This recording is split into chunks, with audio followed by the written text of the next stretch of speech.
Shalom saudara-saudari yang terkasih dalam nama Tuhan Yesus Kristus. Pada pagi hari ini kita akan merenungkan kebenaran firman Tuhan di dalam 2 Korintus pasal 4 ayatnya yang ke-18. Sebab kami tidak memperhatikan yang kelihatan, melainkan yang tak kelihatan. Karena yang kelihatan adalah sementara, sedangkan yang tak kelihatan adalah kekal. Saudara yang terkasih dalam nama Tuhan Yesus Kristus, tema kita pada pagi hari ini adalah apa obatnya supaya tidak tawar hati. Kita harus serius di dalam menghadapi penyakit tawar hati.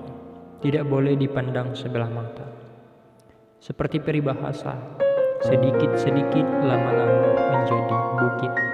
Bulannya kecil, ibarat penyakit jika sudah kronis, sangat berbahaya. Dalam ilmu kedokteran, kronis menunjukkan kondisi penyakit yang telah lama terjadi. Pada kondisi ini, penyakit bersifat persisten dan biasanya telah berdampak pada beberapa sistem tubuh alias merembet ke sana kemari. Beberapa penyakit yang sifatnya kronis yaitu asma, diabetes, dan kanker. Nyeri bukan? Jangan biarkan tawar hati membesar dalam hidup. Yang kedua, jangan perhatikan yang kelihatan.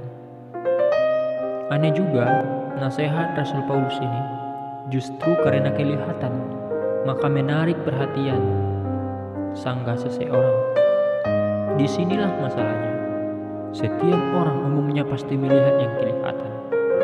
Kita diminta untuk tidak memperhatikan yang kelihatan itu. Perlu perlawanan dan keseriusan mengatasi ini, karena yang kelihatan pada umumnya menarik dan menggoda. Tetapi memang ada juga yang kelihatan itu menakutkan dan melemahkan. Mengapa diminta untuk tidak memperhatikan yang kelihatan? Yang kelihatan biasanya sangat menggoda. Mengapa? Karena yang kelihatan itu nyata dan di depan mata. Tetapi firman Tuhan buat kita hari ini disampaikan bahwa yang kelihatan itu sementara, artinya tidak kekal, bakal hilang. Untuk apa yang kita menghabiskan begitu banyak energi untuk yang akan lenyap? Untuk apa kita memakai sisa hidup kita, sisa umur kita untuk sesuatu yang pasti hilang? Sia-sia bukan? Percuma.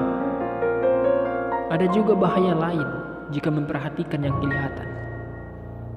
Yang kelihatan juga bisa membuat hati kita lemah, harapan kita tergerus, gairah hidup kita menurun, dan ujungnya membuat kita putus asa. Memperhatikan betapa susahnya hidup ini membuat kita patah semangat. Memperhatikan kondisi rumah tangga yang semakin tidak harmonis bisa menyebabkan kita pesimis. Merasakan penyakit di tubuh yang terus mendera membuat hidup ini jadi sengsara. Mengapa? Jangan memperhatikan yang kelihatan. Semua yang kelihatan baik, yang menyenangkan maupun yang menyusahkan itu, semua hanyalah sementara. Kita diminta untuk membandingkan dengan yang tidak kelihatan.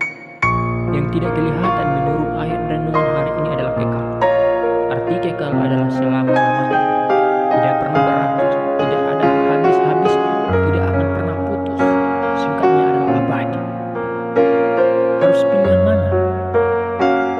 Dengan akal sehat dari iman kita kepada Tuhan Yesus, kita semestinya pilih yang tidak kelihatan, yang abadi. Kita harus serius untuk semakin mengikuti firman-Nya. Kita perlu untuk meningkatkan frekuensi hidup kerohanian kita. Pendek kata, kita harus semakin mencintai Tuhan kita, bukan dunia ini. Keputusan di tangan saudara-saudari. Renungkan dan jadilah bijak. Selamat beraktivitas, terus jaga prokes, tetap semangat dan salam hebat. Tuhan Yesus memberkati. Shalom.